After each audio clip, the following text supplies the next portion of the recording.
오늘 주신 말씀 야고보서 1장 19절에서 21절까지의 말씀입니다. 함께 합심해서 읽도록 하겠습니다. 네, 사랑하는 형제들아, 너희가 알거니와 사람마다 듣기는 속히 하고 말하기는 더디하며 성내기도 더디하라.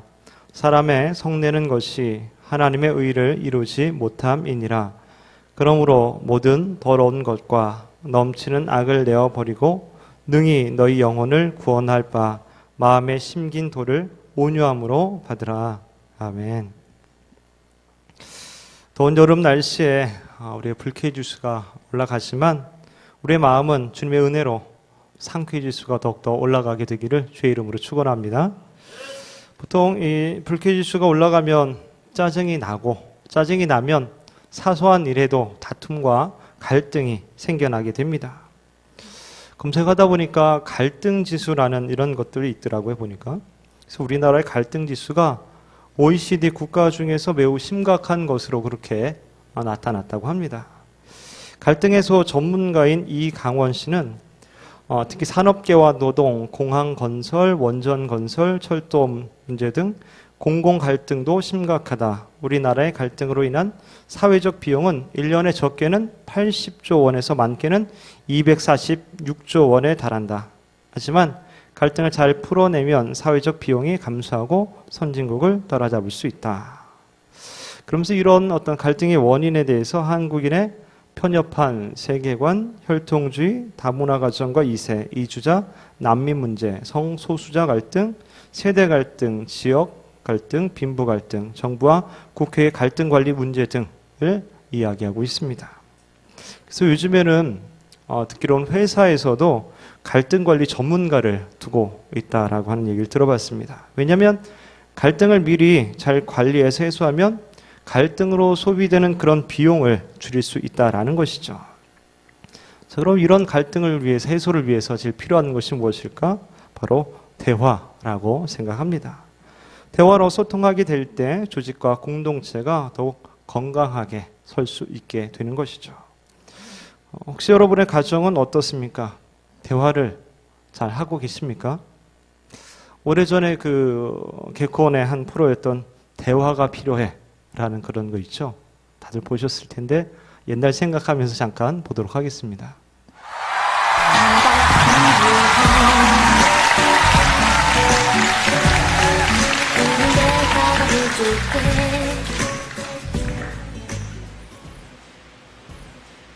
밥 먹자.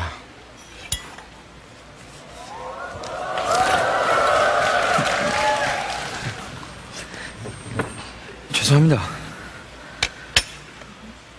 지금 몇 시고? 죄송합니다. 다음부터 안 늦겠습니다. 지금 몇 시고? 아니, 친구들이 얘기 좀 하냐. 지금 몇 시고 임마! 8시입니다. 10살 아직 멀었네? 야는 물어보면 얘기를 안 해주노. 밥 먹자.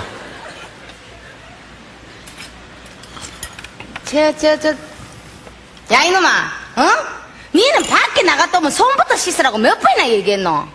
그 손에 세균님이 얼마나 드실드실거리는 줄 아나? 니나 좀 씻어라. 아이, 지가 뭘 안 씻는다고 그러십니까? 지도 뭐 하루에 3번씩 손 꼬박꼬박 씻습니다. 아니, 당신도 내 손 씻는 거 봤다 아닙니까? 봤지? 쌀 씻을 때. 밥 시커먼 거 봐라, 이거. 밥 먹자.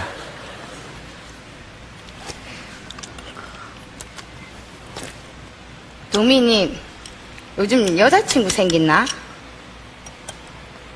아닙니다. 아니, 이게 뭐가 아니야? 니 밤마다 얄궂은 가신나랑 전화 통화한다고 발목 딸깍거려 잠그고 씨불렁씨불렁거리는 거 내가 다 들었는데. 니 얄궂은 가신나랑 노닥거린다고 언제 공부할래? 아닙니다. 가가 공부를 얼마나 잘하는데, 얘. 안 그래도 가가 이번 시험에 저 10등 못 올리면 안 만나준다 해가지고 지 요즘에 공부 억수로 열심히 합니다. 맞나? 예. 그래. 이성 교제가 무조건 나쁜 것만은 아니다. 그거 몰래 뒤에서 만나지 말고 그 내일부터는 떳떳하게 집으로 전화하라 해라. 예. 근데 니 뽀뽀하고 그러는 거 아니지? 아닙니다. 무슨 뽀뽀입니까? 저 화장실 다녀오십니다. 어머야, 저 얼굴이 와 빨개지노 지금. 뭐 쑥스러워 보니까. 어이 조금만. 전화할 데 없는데. 어머야, 그 가시나 안가 봅니다. 그럼 네가 스피커폰으로 다 들리게 야. 동민인 척하고 한번 받아라. 동민인 척하고.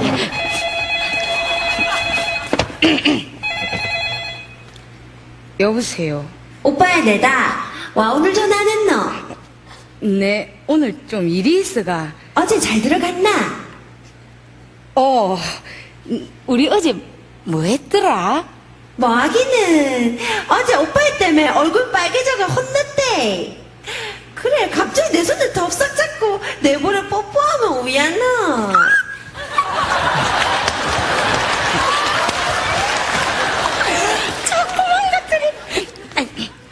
그래, 뭐 내한테 할 말 없나? 뭐 했겠노? 사랑한대.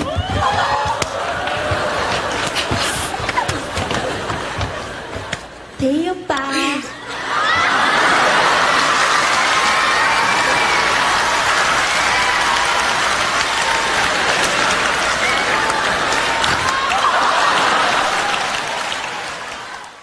여러분의 가정 어떻습니까? 대화 잘 하고 계십니까? 어느 목사님의 아내가 10년 이상 함께 살아온 어느 날 갑자기 아내로부터 더 이상 당신과 함께 살고 싶지 않다라는 그런 말을 듣고 굉장히 충격에 빠졌다고 하는 그 얘기를 들어본 적이 있습니다. 그 목사님은 아내가 그렇게 말하기 전까지 자기는 잘하고 있고 아무 문제도 없다고 그렇게 생각하고 있었다고 합니다.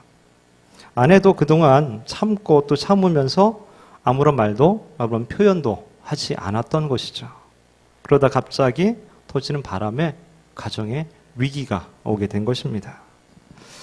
자, 그럼 교회는 어떻습니까? 하나님의 자녀, 우리 그리스도인들이 모인 곳이기에 갈등이 없습니까?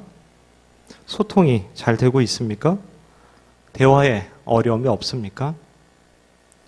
목회를 하면서 공동체와 교회 조직을 통해서 느끼는 것 중에 가장 필요하고 중요하다고 여기는 것이 있다면 소통이 아닐까 이런 생각을 하게 됩니다. 말하는 것이나 듣는 것은 뭐 누구나 다 하는 그런 쉬운 일이라고 생각하곤 합니다. 하지만 그 말하고 듣는 것, 그것으로 인해서 많은 갈등이 발생하게 된다라는 것이죠.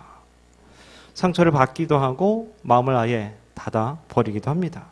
어떤 경우는 보기 싫은 사람과 함께 있지 않으려고 하고 또 교회를 때론 떠나기도 하죠. 하지만 하나님께서는 우리로 하여금 공동체로 존재하게 하셨음을 우리는 기억해야 합니다.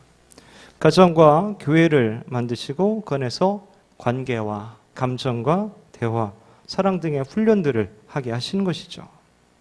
혼자 뭐 잘 지내면 되지 뭐 하는 분들이 종종 있습니다만 하나님은 혼자서 지내도록 만들지 않았다라는 사실을 우리가 기억해야 합니다. 하나님과 깊이 교제하면서 지내면 되지 않냐고 하는 사람들도 종종 있습니다. 하나님과 깊이 교제한다면 반드시 다른 사람들과 교제하게 되어 있다라는 사실을 우리가 기억해야 합니다. 왜냐하면 하나님께서 하나님의 사람들을 돌아보도록 하실 것이기 때문이죠. 근데 요즘 젊은 친구들을 보면서 좀 쉽지 않구나 이런 생각을 종종 할 때가 있는데 이럴 때입니다. 내가 왜 그래야 돼요? 이럴 때. 내가 왜 손해봐야 돼요? 하기 싫은데요? 그냥 혼자 있는 것이 좋은데요? 이것도 너무 당당하게 얘기해서 제가 뭐라고 얘기해야 될지, 어디서 말해야 될지 고민이 될 때가 굉장히 많이 있습니다. 예전엔 그냥 우리가 하나님의 자녀이고 우리 하나님의 사랑받았으니까 이걸 베풀고 나누고 또 우리가 천국에서도 공동체로 함께 지내야 되지 않냐 뭐 등등의 예들을 했었는데 이제는 이런 말들도 잘 안 먹힐 때가 있다라는 것이죠. 이제는 성경 말씀도 절대적 진리가 아니라 상대적으로 보는 그런 시각들이 많이 있는 것 같아요. 그래서 얼마든지 내가 싫으면 거부하고 또 내 생각이 옳다고 믿고 그렇게 하는 시대가 점점 오고 있는 것 같습니다. 그런 친구들을 붙잡고 차근차근 설명해주고 해야 되는데 참 코로나가 쉽지 않습니다. 서로 얼굴 보기도 쉽지 않고 봐도 대화하기가 그렇게 쉬운 시기가 아니죠. 비대면으로 이런저런 이야기를 하기도 쉽지가 않습니다. 물론 그럼에도 불구하고 대화는 여전히 필요하죠. 하나님께서는 서로 격려하고 위로하고 서로 돌아보도록 말씀해 주십니다. 오늘 말씀에 보면 듣기와 말하기에 대해서 나오고 있는데요. 19절 보면 내 사랑하는 형제들아 너희가 알거니와 사람마다 듣기는 속히 하고 말하기는 더디하며 속내기도 더디하라. 보통 우리는 말하기는 속히 하고 듣기는 더디하지만 오늘 말씀에서는 말하기는 더디하고 듣기는 속히 하라 이렇게 말씀하십니다. 근데 경험해 보셔서 알겠지만 듣는 것이 쉽지가 않습니다. 다른 사람의 말을 듣기보다는 빨리 내 말을 먼저 하고 싶은 거죠. 왜 그럴까 생각해 봤더니 내 생각이 맞다고 생각하기 때문에 그런 것 같아요. 그래서 더 이상 내 생각이 맞으니까 네 이야기는 더 이상 들을 필요가 없어. 이런 거죠. 자기가 정답이고 자기가 기준입니다. 근데 대부분의 사람들이 어쩔 수 없이 이런 인식을 가지고 살아갈 수밖에 없을 것 같긴 해요. 왜냐하면 그런 어떤 나름대로 어떤 기준, 확신을 가지고 있지 않으면 인생 살아가기가 어렵기 때문이죠. 하지만 우리가 함께 공동체에서 살아가는 부분에 있어서는 여전히 우리가 내 기준과 내 생각보다 다른 이들을 배려하고 생각하고 또 들어줄 필요가 있다라는 것이죠. 결혼 초기에 저는 제 생각이 다 맞는 줄 알았습니다. 남들도 다 그렇게 생각하는 줄 알았어요. 하지만 그렇지 않다라는 사실을 10년이 지난 어느 날 깨닫게 되었죠. 그리고 다른 사람들의 말을 들어주고 이해하려고 하는 것이 그것이 존중이고 배려라는 것을 생각하게 되었습니다. 물론 그렇게 하려면 내가 말하는 것을 참아야 하는 그런 희생을 감수해야 하고 다른 사람의 생각이 어떤가에 대해서 관심을 기울여야 합니다. 그렇지 않고는 건성으로 듣게 될 것이고 그것은 안 듣는 것만 못한 것이 되는 것이죠. 듣는 것이 쉽지 않지만 듣는 것이 대화의 시작이고 대화의 핵심인 것이죠. 웬만한 관계의 모든 관계 문제들은 듣는 것만 잘해도 해결되는 경우가 참 많이 있다고 합니다. 또 힘들어하는 사람들의 이야기를 들어주는 것만으로도 그들은 새 힘을 얻게 되고 다시금 삶을 새롭게 시작하게 되기도 하는 것이죠. 제가 지난 학기부터 상담을 배우고 있는데 원래는 서울에서 대면으로 하는 그런 과정이었는데 코로나로 인해서 온라인 수업이 시작된다 그래서 냅다 신청을 했습니다. 기회가 참 좋더라고요. 그 중에 한 과목이 자살 예방에 대한 과목이었습니다. 한국 생명의 전화 하상훈 원장이 이제 강의를 했었는데 그걸 통해서 참 새로운 사실들을 많이 알게 되었습니다. 우리나라가 하루에 30명 정도 자살을 한다고 합니다. 하루에. 15년간 자살률 1위를 고수하고 있다고 합니다. 특히 자살은 개인의 문제가 아니라 사회적인 문제다라고 하는 이야기가 참 많이 다가왔습니다. 그래서 자살 유가족에 대한 상담이나 대처가 매우 중요하고 필요하다라는 것이죠. 생명의 전화에서 있었던 이야기들도 하셨는데 보통 자살을 시도하기 전에 생명의 전화에 전화를 한다고 합니다. 대부분의 사람들이 자신의 어떤 구체적인 세부적인 이야기를 하지 않는데 그 한 이야기를 잘 들어주다 보면은 결국에 이제 그 구체적 이야기까지 하는 경우가 많다고 합니다. 그래서 여기 중요한 것은 잘 들어주는 것이 굉장히 중요하다고 이야기를 합니다. 다들 자기를 이해해주고 들어주기를 너무나 바라고 있다는 것이죠. 결국 자살을 시도하는 사람들은 자신의 이야기를 할 곳이 없고 자기의 이야기를 들어주며 자기를 이해해주는 사람들이 없기 때문에 그럴 수 있겠구나 하는 이런 생각을 하게 되었습니다. 우리나라 교육도 그렇죠. 다른 나라 교육도 그렇지만은 안타깝게 대부분의 교육은 말하는 것 위주로 가르치지 듣는 것을 별로 가르쳐주지 않습니다. 보통 자살을 생각하는 사람들 중에 10명에서 8명은 자살 의도에 대한 경고 신호를 다른 사람들에게 보낸다고 합니다.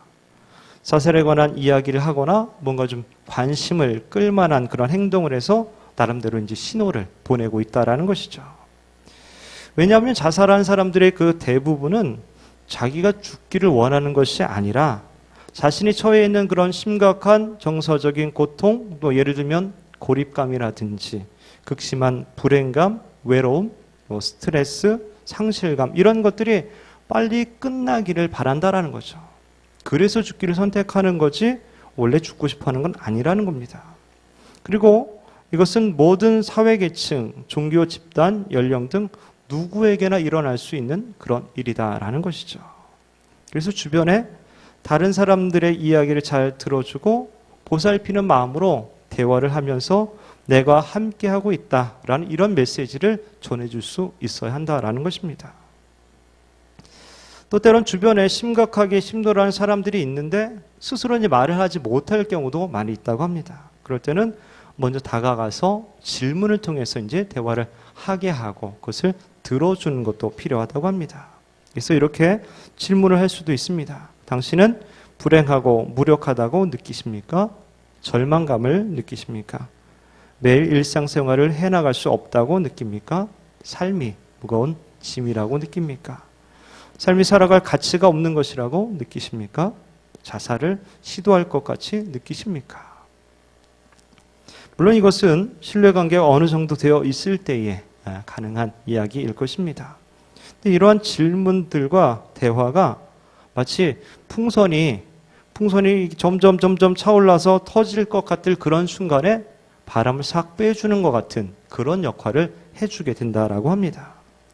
이렇게 대화에서 이 듣는 것은 너무나 중요하다라는 것이죠.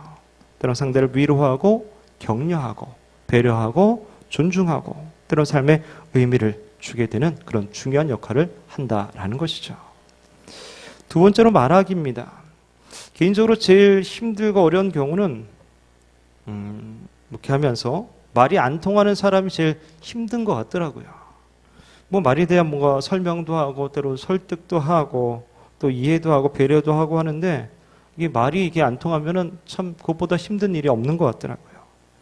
대화가 안 되는 사람들의 특징이 있다고 합니다. 대화 중간에 그나저나 뭐 이런 거 있죠. 그러고 보니 참고로 뭐 이렇게 해서 대화 중간에 엉뚱한 다른 이야기를 꺼내는 이런 경우, 또 지레 짐작해서 나 다 알아, 뻔하지 뭐, 보나 마나 뭐 이런 말을 하는 경우, 또 무조건 거부하는 사람들도 있다고 합니다. 그건 안 돼, 무조건 안 돼, 뭔 소리야 하면서 무조건 대화를 자르는 이런 경우가 있다고 하는 것이죠. 물론 우리가 회의 때에 요점만 말하고 때론 답만 말하고 하지만 대화에서 답만 말하거나 요점만 말하면 그 대화는 되지 않죠. 왜 그렇게 됐는지 때론 설명도 하고 그런 배경에 대해서 이야기도 해주고 하는 것이 그것이 배려이고 존중하는 것이죠. 그럼에도 그렇게 하지 않는 이유는 뭡니까? 내가 뭐 결정권자거나 내가 윗사람이거나 뭐 이렇게 스스로 생각하거나 그런 인식이 박혀 있을 때 그것이 잘 안 되는 경우가 좀 있는 것 같아요. 그래도 요즘에는 참 대화법에 대해서 많이 이렇게 나오고 있고 책들도 많이 있더라고요. 조금만 노력해도 정말 참 건강한 그런 공동체를 만들어갈 수 있을 것 같아요. 먼저는 나 대화법이라는 것이 있습니다. 자녀가 늦게 들어왔을 때 너 어디서 뭐 하다가 지금 들어와, 지금 몇 시니? 뭐 이렇게 하는 경우가 있잖아요. 아까 본 것처럼 이것이 이제 너 대화법이죠. 너라는 말이 들어가 있는 것을 보면 이제 쉽게 알 수 있죠. 이것은 주로 상대방의 행동이나 태도에 대해 평가하거나 비판적인 표현을 할 때 사용하게 됩니다. 그래서 상대에게 강요나 비난, 어떤 공격적인 그런 느낌을 줄 수 있게 되는 것이죠. 반대로 나 대화법이라는 것은 나 자신을 주어로 자신의 감정과 생각을 솔직하게 표현하는 것입니다. 상대방의 행동, 또 나의 감정, 또 내가 원하는 희망상을 말하게 되는데 늦게 들어온 자녀에게 말하게 된다면 이런 거죠. 내가 연락도 없이 늦게까지 안 들어와서 나는 너무 걱정이 되고 서운했단다. 앞으로는 늦게 되면 미리 꼭 연락을 해줬으면 좋겠구나. 이런 식으로 표현을 하는 것이 나 대화법입니다. 또 공감적인 대화법도 있습니다. 상대 이야기에서 그 말한 사실뿐만 아니라 그 속에 들어있는 어떤 감정까지도 귀를 기울여 줌으로 말미암아서 상대가 자신의 감정을 인정하는 방법을 배울 수 있도록 돕는 겁니다. 근데 이것이 그렇구나 이렇게 하지만 잘 안 되더라고요. 이것도 이제 한 학기 동안 이제 감수성 훈련이라는 과목으로 배우고 또 조별로 막 실습도 해보고 하는데 잘 안 되더라고요. 특히 내가 알고 있는 감정을 표현할 수 있는 단어가 몇 개 없구나. 이 사실을 좀 알게 됐어요. 그 말은 뭐냐면 감정을 말로 표현한 적이 별로 없었던 것 같아요. 이게 좀 자주 표현하고 했어야 되는데 그런 기회나 이런 것들이 부족하더라고요. 그래서 배웠던 내용을 잠깐 나눠보면은 첫 번째로 상대방이 말한 내용 반복하기. 이래서 저래서 이렇게 되었다는 거군요. 그 사실을 그대로 이제 반복하는 거고요. 두 번째는 상대방의 욕구를 알아주기. 상대방이 그런 말을 꺼낸 이유에는 어떤 의도와 욕구가 있다라는 거죠. 그것을 알아주는 거예요. 물론 선한 의도라는 것을 전제하는 거고 또 여러 욕구가 들어있을 수 있으나 가장 큰 것부터 좀 알아주는 거죠. 그래서 이렇게 되기를 바라셨군요. 다른 사람들을 도우려고 그렇게 하신 거군요. 그 의도를 알아봐 주는 것. 세 번째는 상대방의 감정을 알아주는 겁니다. 상대방의 감정을 내가 말해주는 거죠. 그래서 좀 많이 슬프셨겠군요. 많이 외로우셨겠어요. 상실감이 좀 크시겠어요. 이런 거죠. 어느 여 집사님이 나는 벽하고 결혼해서 사는 것 같이 느껴져요. 이렇게 했다면은 이 사실에 대해서 적용을 하면은 첫 번째는 사실을 반복하며 집사님은 남편이 마치 벽처럼 그렇게 느껴지시는군요. 두 번째 욕구를 알아주면은 집사님은 남편과 대화하고 싶은데 남편이 마치 벽같이 아무 얘기를 안 하시나 봐요. 감정까지 추가하면 집사님은 남편과 대화를 하고 싶은데 남편이 마치 벽같이 아무 얘기를 안 해서 정말 답답하고 속이 많이 상하시겠어요. 이렇게 이야기하는 거죠. 근데 중요한 것은 보니까 이런 걸 다 알아도 연습과 노력이 필요하더라고요. 내가 알고 있다고 해서 이게 나오는 건 아니더라고요. 보니까 입으로 계속 말을 해야 되더라고요.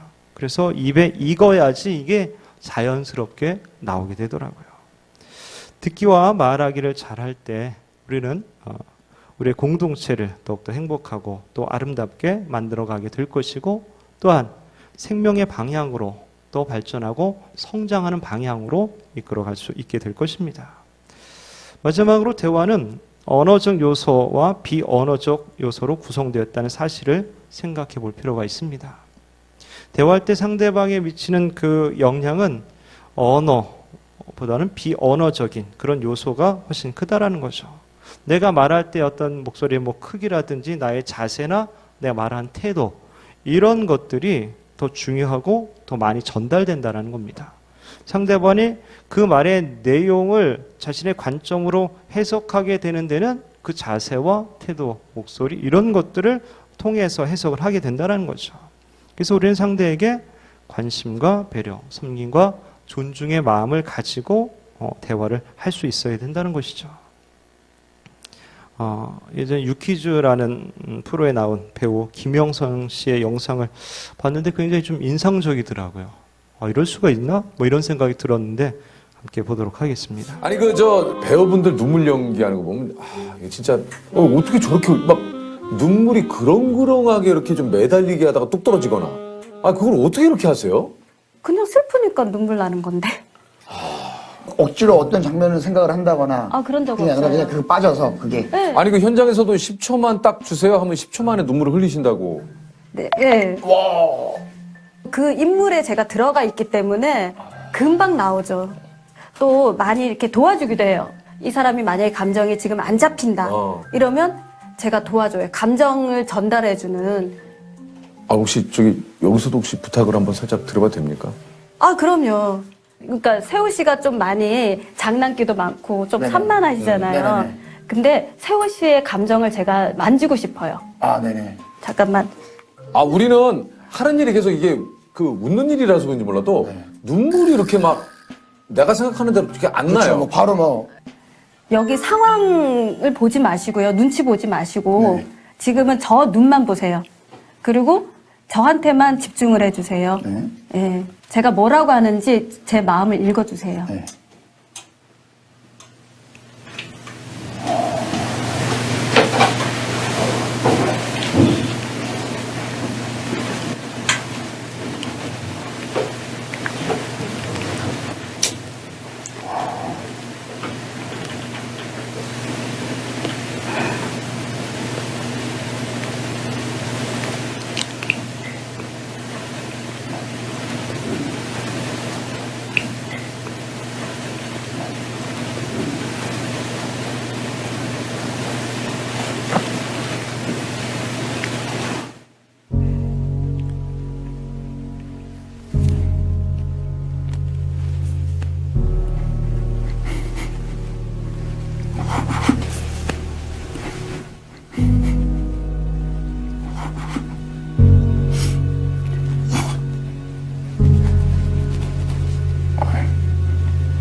네, 잘하셨어요. 어휴. 아, 조셉이 갑자기 왜?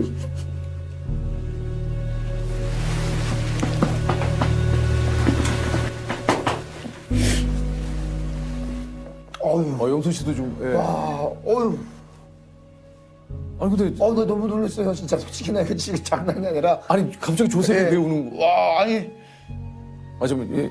아니, 진짜, 와. 퀴즈 좀 주세요. 퀴즈 좀 주세요. 예. 아니 조셉이 갑자기 왜 우는 거지? 어휴. 저기 영선이 누나한테 뭐 잘못한 거 있어요? 아니. 와, 이 누나 최고네. 아니 좀 감정을 아까 전달한다 뭐 영선 씨가 아까 그렇게 얘기를 하셨는데 예. 예?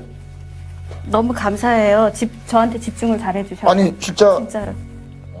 지금 이게 안 멈췄으면 막 오열을 했을 것 같은데요. 예. 우리 배우님께서 눈빛으로 그냥 저를 어루만져 주셨어요. 이야. 그냥 제가 요즘에 많이 드는 생각이 그래도 뭐 저도 사람인지라 누군가한테 위로받고 싶고 뭐 예를 들면 한 번 있죠, 친구한테 있죠. 기대고 싶고 이런 적이 네. 있지만 그냥 생각만 했었는데 방금 눈빛으로 저를 너무 위로해 주시고 지금도 너무 잘하고 있고 앞으로 잘할 거예요라는 응원을 계속 보내주시니까 저도 모르게 그냥 너무 그냥 울컥하면서 눈물이 야 근데 흘렀던 것 같아요. 나는 지금 영선 씨의 눈빛을 보지도 않았는데 네. 어떻게 그게 느껴졌을까? 와.